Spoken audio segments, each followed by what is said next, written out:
अस्सलाम वालेकुम, मैं हूं फ़र्रुख नदीम। जैसा कि हमारा इस वक्त कोरल ड्रॉ का सेशन चल रहा है, तो कोरल ड्रॉ के सेशन में जो हमारे ये पहले 10 लेक्चर से उसके अंदर हमने पैटर्न बनाना सीखा, पैटर्न की ज्योमेट्री को अंडरस्टैंड करना सीखा, जिसमें हमने लाइन और सर्कल को यूज़ करते हुए पैटर्न बनाए। आज हमारा ये 10वां लेक्चर चल रहा है और आज के इस लेक्चर में मैं आपको बड़ी अहम चीज़ देने जा रहा हूँ, जिसमें इससे पहले हमने जो कुछ भी किया वो हमने मैनुअल सेटिंग के साथ किया। पैटर्न का बेसिक फीचर या उसकी बेसिक ज्योमेट्री जब बनाने के बाद उसको हमने मैनुअल रिपीट किया। आज मैं आपको जो पैटर्न का एक्चुअली फीचर है, जिसकी मदद से हम एक बेसिक ज्योमेट्री से अनलिमिटेड लेंथ, अनलिमिटेड विड्थ के साथ हम पैटर्न बना सकते हैं। आगाज़ करते हैं। जैसा कि लास्ट लेक्चर में हमने ये सर्कल से पैटर्न बनाया था, आज हम इसी पैटर्न को ऑटो पैटर्न पे लेके जाएंगे और इसकी बेसिक ज्योमेट्री को यूज़ करते हुए हम किसी भी शेप को फिल करेंगे। लेक्चर स्टार्ट करने से पहले आप लोगों से रिक्वेस्ट करूंगा कि चैनल को सब्सक्राइब कर दें। वीडियो अगर अच्छी लगी है तो इसे लाइक ज़रूर करें और इन वीडियोस से जो भी आप एक्सरसाइज कर रहे होते हैं उस एक्सरसाइज की इमेज को कोशिश किया करें, ग्रुप पे शेयर करें, फेसबुक पेज हमारा जो चल रहा है, फेसबुक ग्रुप जो चल रहा है उसके ऊपर भी शेयर करें अपने नाम के साथ, अपनी आइडेंटिटी के साथ, ताकि बाकी लोगों को हौसला मिले कि ये कोई मुश्किल काम नहीं है। फेसबुक पेज और ग्रुप का लिंक जो है वो ऑलरेडी डिस्क्रिप्शन में मौजूद है और ये आप लोगों का साथ होगा इस सदका जारिया में, इस ट्रेनिंग में, जिससे लोगों को पावर मिलती है, लोगों को रोज़गार मिलता है। तो अपना हिस्सा डालिए। कमेंट्स में ज़रूर बताएं कि आपको इससे क्या फ़ायदा हुआ, क्या आपके लिए ये फ़ायदेमंद रही।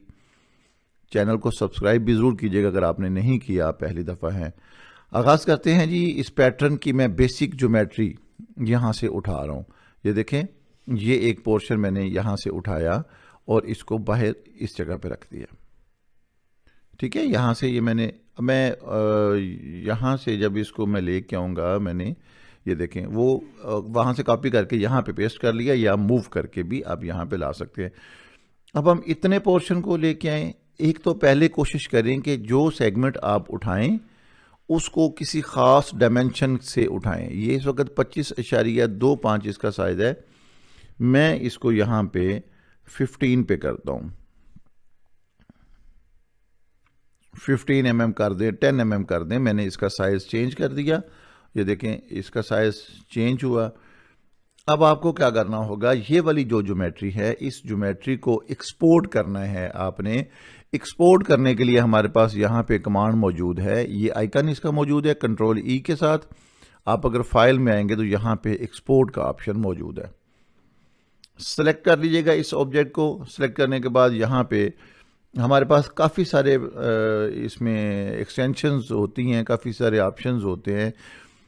जितने भी ऑप्शन आपने यूज़ करने हैं कोशिश कीजिएगा कि वो वेक्टर बेस्ड हों। तो सबसे बेस्ट जो होता है वो SVG एक्सटेंशन होती है, स्केलेबल वेक्टर ग्राफिक्स। स्केलेबल यानी आप इसको बड़ा छोटा कर सकते हैं, ये जो SVG है। तो स्केलेबल भी यूज़ कर सकते हैं, WMeter फाइल भी यूज़ कर सकते हैं।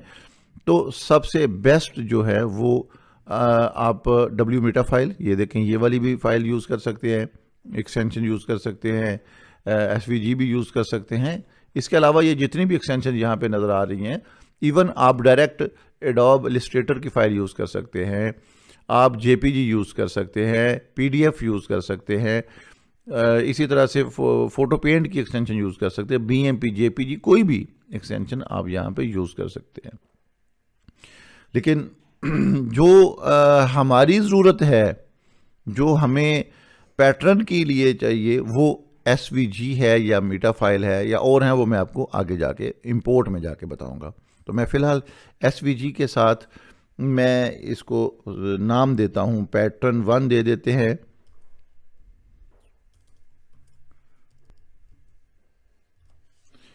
ये मैंने इसे पैटर्न 1 के नाम से मैंने ये फाइल सेव कर दी और सिलेक्टेड ओनली यहाँ पे रखिएगा और एक्सपोर्ट कर दें। अच्छा, जैसे ही मैंने इस फाइल को एक्सपोर्ट किया तो उसकी कंपैटिबिलिटी और वो सारी चीज़ें यहाँ पे उसने दे दी हैं। यहाँ पे देखें, इंचज़ के अंदर उसने साइज़ दे दिया। अगर आप इस जगह पे उसका साइज़ एडजस्ट नहीं करेंगे तो फिर आप यहाँ पे भी उसका साइज़ दे सकते हैं। देखिए हमने उसको मिलीमीटर्स में बोला था, तो 15 मिलीमीटर का साइज़ यहाँ पे मौजूद है। आप इसको ओके करें और ये फाइल हमारे पास सेव हो गई। अच्छा, ये फाइल तो हमने सेव कर ली, अब इसको यूटिलाइज कहाँ पे करेंगे? देखिए मैंने यहाँ पे ये एक रेक्टेंगल ड्रॉ की। रेक्टेंगल ड्रॉ करने के बाद इस फाइल को भले आप डिलीट कर दें, कोई अब इसकी ज़रूरत नहीं, चूँकि फाइल एक्सपोर्ट हो चुकी है। रेक्टेंगल ड्रॉ करें और यहाँ पे आके फिल टूल के साथ आप इसको पैटर्न पे लेके आए। देखिए जैसे ही मैंने फिल टूल या फिल ऑप्शन ऑन किया तो हमारे पास यहाँ पे उसके नो फिल का ऑप्शन है, यहाँ पे उसके यूनिफॉर्म कलर्स हैं, ग्रेडियंट है, फोर्टेन फिल है उसका, और ये हमारे पास है वेक्टर पैटर्न फिल। आपने कमांड यूज़ करनी है वेक्टर पैटर्न फिल, इस पर क्लिक करें। तो देखिए अब जैसे ही यहाँ पे आएंगे तो इसमें मुख्तलिफ पैटर्न्स ऑलरेडी इसमें पड़े हुए हैं, तो वो यहाँ पे अप्लाई होना शुरू हो जाएंगे। अब चूंकि हम यहाँ पे जो करने जा रहे हैं, हम तो अपना पैटर्न इसमें ऐड करना चाह रहे हैं, तो आपने यहाँ पे चूज़ के बटन को क्लिक करना है। चूज़ का बटन क्लिक करने के बाद जो अभी हमने फाइल बनाई थी पैटर्न 1 एसवीजी फाइल, ये देखें यहाँ पे आ गई। अच्छा, मैंने आपसे बात की थी कि मैं आपको इंपोर्ट पे बताऊंगा, तो ये देखें ये हम उसमें पैटर्न फाइल इंपोर्ट कर रहे हैं। तो इंपोर्ट में हम किस किस फाइल को इंपोर्ट कर सकते हैं, ये देखें ये सारी लिस्ट पड़ी हुई है। मैंने आपसे कहा था इसमें कोरल ड्रा, एडोब फोटोशॉप, इसी तरह से एडोब पीडीएफ, कोई भी एक्सटेंशन जो इसमें यूज हो सकती है वो यहाँ पे लिस्ट उसकी मौजूद है। आप इनमें से किसी भी एक्सटेंशन से कर सकते हैं। बेस्ट सिलेक्शन मीटा फाइल पे आ जाए, डब्ल्यू मीटा फाइल ये वाली, ये एसवीजी मैंने बताई थी ये वाली है, या इनमें से कोई भी आप कर सकते हैं, लेकिन ये दोनों अच्छी एक्सटेंशन हैं। लाइन इनसे एक्सटेंडेबल होती है, स्केलेबल फाइल्स होती हैं ये वाली। तो मैंने पैटर्न फाइल सेलेक्ट की, पैटर्न 1 इंपोर्ट कर दिया और आपने देखा कि वो यहाँ पे पैटर्न शो होना शुरू हो गया। ये वो सोर्स फाइल आपकी यहाँ पे शो हो गई और इस जगह पे भी उसकी फिलिंग हो गई। अब उसकी जो ट्रांसफॉर्मेशन में जाके मैं यहाँ पे उसको साइज कहता हूँ 15 का, तो ये देखे 15 में उसने फिलिंग कर दी। अच्छा, अब आप देख रहे होंगे कि इस डिज़ाइन में और इस डिज़ाइन में फ़र्क है। ये देखें अगर आप उसको 20 करते हैं तो साइज़ उसका बड़ा होता जा रहा है। ये मैं अगर इसे 25 करता हूँ तो ये साइज़ बड़ा हो गया। तो ये डिपेंड करता है आपको क्या साइज़ चाहिए। अच्छा, ये पैटर्न और है, ये पैटर्न और हो गया, ये तो गड़बड़ हो गया प्रोग्राम, लेकिन ऐसा नहीं है। आपके पास ऑप्शंस अवेलेबल हैं, आप क्या करना चाहते हैं। देखिए हमारे पास यहाँ पे मिरर का ऑप्शन मौजूद है। मैं जैसे इसे मिरर करूंगा तो आपने देखा डिज़ाइन की पोजीशन चेंज हो गई, डिज़ाइन एक डिफरेंट डिज़ाइन बन गया। वैसे तो आप ये डिज़ाइन यूज़ कर सकते हैं। देखें एक पैटर्न की बेसिक ज्योमेट्री थी जिसकी मदद से एक डिज़ाइन हमने ये देखा, एक फिर ये देखा, इसी तरह से एक ये डिज़ाइन और एक ये डिज़ाइन, ठीक है, मुख्तलिफ डिज़ाइन उसके बनते जा रहे हैं। और फिर मैंने ये भी इसको दोनों को मिरर किया तो अब देखिए आपका सेम डिज़ाइन बन गया। तो ये हमारे पास इसमें वेक्टर पैटर्न फिल के अंदर ये ऑप्शन मौजूद है कि आप उसके एंगल को चेंज कर सकते हैं। इवन यहाँ पे देखें मैं उसे 45 डिग्री करता हूँ तो उसने 45 डिग्री पे उसको स्क्यू कर दिया। आप इसको थोड़ा सा चेंज करना चाहते हैं, मैंने उसको 15 किया तो देखें ये शेप बनी। मैं उसे 0 करता हूँ तो ये शेप नेचुरल आ गई। और रोटेशन में उसको मैं 15 करता हूँ तो ये देखें 15 डिग्री पे उसने रोटेट कर दिया। 45 डिग्री करूँगा तो 45 पे रोटेट कर दिया। बहुत आसान हो गया ना। आप खुद से ये सब करना चाहें तो बड़ा मुश्किल हो जाएगा। तो इस तरह से 90 पे ले जाएं या उसे आप 0 डिग्री पे ले जाएं, तो ये चूंकि उसका पैटर्न सिमेट्रिकल है तो वो दोनों डिग्रीज पे सेम आता है। तो ये बेसिकली उसकी पोजीशन है। आप इसको थोड़ा बहुत मूव करवाना चाहें ऊपर नीचे तो आप यहाँ से उसे मूव भी करवा सकते हैं। ये बेसिकली उसकी ऑफसेट वैल्यूज़ हैं। आप जिस एरिया में पैटर्न अप्लाई कर रहे हैं उस एरिया में अगर आप उसको सेंटर करना चाहते हैं या कोई मूवमेंट चाहते हैं तो आप इस ऑफसेट वैल्यू से भी उसको एडजस्ट कर सकते हैं। तो देखा हमने यहाँ पे उसके साइज को भी चेंज किया, उसके ऑफसेट वैल्यूज़ को भी चेंज किया, इसी तरह से उसके स्क्यू एंगल को भी चेंज कर लिया और रोटेशन एंगल को भी हमने चेंज कर लिया। आप अगर चाहते हैं कि इसकी लेंथ और विड्थ में फ़र्क आए तो इस यूनिफॉर्म लॉक को ऑफ करें और यहाँ पे देखिए उसे मैं कहता हूँ 12.5 कर दे, तो ये चीज़ बन जाएगी। यानी एक साइड उसने उसका साइज 12.5 लिया और एक साइड पे 25 लिया। इसी तरह से मैं अगर इसे 25 कहता हूँ और इसको मैं 12.5 करता हूँ, तो ये देखें 12.5 किया तो अब इधर से ये बन जाएगा। तो ये डिपेंड करता है आपकी रिक्वायरमेंट क्या है। तो मैंने यहाँ पे उसे अगेन 25 किया, ताकि ये मैंने लॉक कर दिया ताकि दोनों साइडों पे एक जैसा साइज आए। तो इस तरह से हमारे पास ये पैटर्न सेट हुआ। यहाँ पे हमारे पास एक और फीचर मौजूद है ऑफसेट का। ऑफसेट के अंदर आप आएँ तो कॉलम ऑफसेट और रो ऑफसेट दोनों साइडों पे ऑफसेट वैल्यूज़ मौजूद है। ये देखिए मैं उसे कॉलम ऑफसेट ऑन करता हूँ तो यहाँ पे मैं उसे दूंगा तो ये देखें, ये आप एक और भी डिज़ाइन इसमें बना सकते हैं। ये देखें, ये देखें, ठीक है। ऐसे ही आप इसको भी अगर ऑन करेंगे तो उधर से भी फासला ले लेगा। तो ये बेसिकली हमारे पास उसके ऑफसेट वैल्यूज़ के लिए फीचर मौजूद है। अगर आप इसे ट्रांसफॉर्म विद ऑब्जेक्ट करते हैं तो वो देखें ऑब्जेक्ट के साथ उसको ट्रांसफॉर्म कर रहे हैं। तो ये थे हमारे पास कुछ फीचर्स जिनकी मदद से हम मुख्तलिफ पैटर्न्स को अलाइन कर सकते। ये देखें, अब ज़रा गौर कीजिएगा, ये तमाम ज्योमेट्री आपस में मैच हो गई है, ठीक है। तो ये बेसिकली एक ही बेसिक ज्योमेट्री से आप बेशुमार पैटर्न्स बना सकते हैं। आप यहाँ पे देखें, मैं अगर मिरर को चेंज करता हूँ तो ये पोजीशन बन गई, इस मिरर को चेंज करता हूँ तो ये पोजीशन बन गई। यानी अब आपकी मर्जी है कि आप इससे किस तरह के कितने डिज़ाइन क्रिएट कर सकते हैं। तो ये बेसिकली बैकग्राउंड के लिए यूज़ होता है।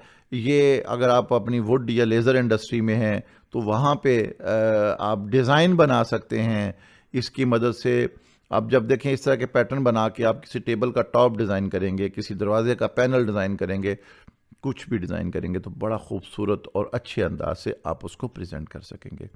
और फिर वही बात यूनिकनेस आएगी आपके काम में। कोई भी ऐसा बंदा नहीं होगा जो इस तरह के डिज़ाइन बना रहा होगा, क्योंकि ये रैंडम डिज़ाइन है, ये किसी की कॉपी नहीं हो रहे, ये डिज़ाइन किसी से इंस्पायर्ड नहीं है, ये आपकी अपनी क्रिएशन बन रही है।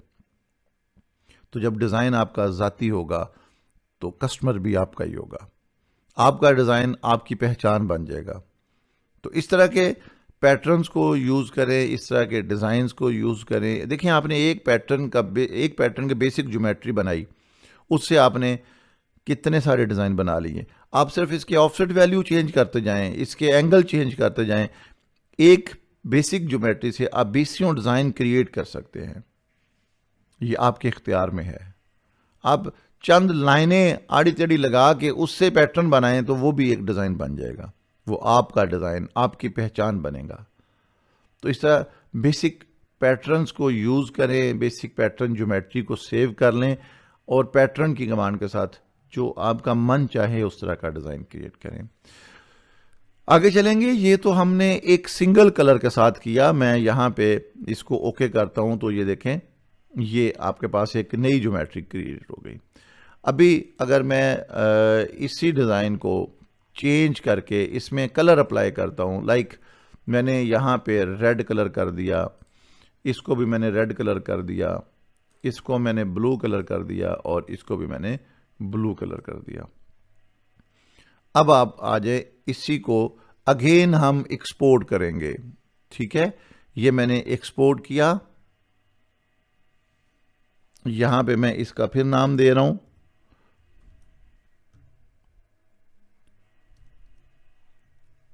पैटर्न 2, ठीक है। और इसको मैं साथ CUL कलर के लिए लिख देता हूं। सेलेक्ट ऑनली, एक्सपोर्ट कर दिया। अब ये देखें, ये उसी तरह से यहाँ पे एक्सपोर्ट हो गया, इसको मैंने ओके कर दिया। अच्छा, ये एक और फाइल एक्सपोर्ट हो गई।